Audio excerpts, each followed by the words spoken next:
مولانا محمد فاروق نظامی صاحب،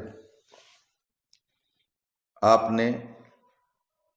corona virus سے حفاظتی تدبیروں کے حوالے سے گورنمنٹ نے جو مسجدوں پر حاضری کی پابندی لگا رکھی ہے، سوال کیا ہے۔ اس حوالے سے عرض ہے کہ اللہ تبارک و تعالیٰ کا ارشاد ہے، وما اصابکم من مصیبت فبما کسبت ایدیکم ویعفو عن کثیر، یعنی تمہیں جو مصیبت پہنچی وہ تمہارے کرتوت کا نتیجہ ہے۔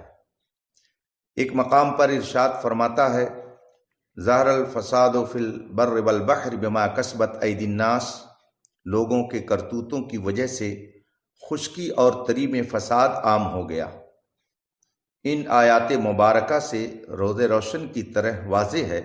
کہ اس وقت پوری دنیا میں کرونا وائرس کے پھیل جانے سے جو تباہی و بربادی عام طور سے ہو رہی ہے، وہ انسانوں کے اعمال بد کا انجام ہے۔ دنیا میں ظلم و ستم، قتل و غارت گری اور بے حیائی و بدکاری آج جس قدر عام ہے، اس کے تصور سے اہل ایمان کے رونگٹے کھڑے ہو جاتے ہیں۔ انسانوں کے ان کرتوتوں کی سزا کورونا کی شکل میں مسلط ہو گئی ہے۔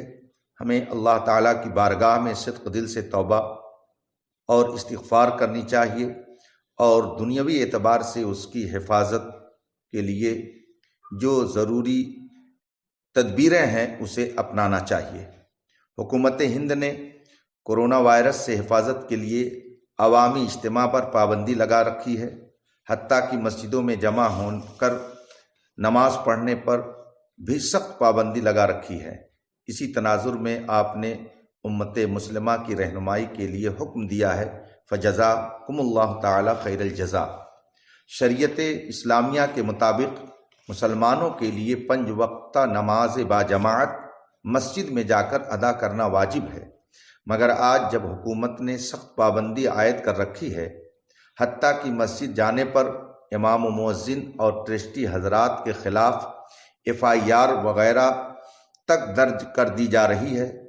تو مسلمان اس حالت میں معذور ہیں۔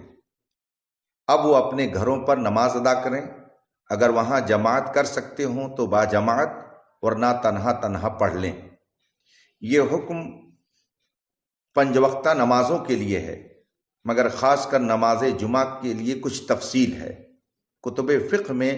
نماز جمعہ کے فرض ہونے کی ایک اہم شرط یہ بھی ہے کہ آدمی پر حاکم وغیرہ کا خوف نہ ہو۔ چنانچہ فقہ و فتاویٰ کی مشہور و معروف اور معتبر کتاب رد المحتار میں ہے، وعدم خوف اے من السلطان او لص،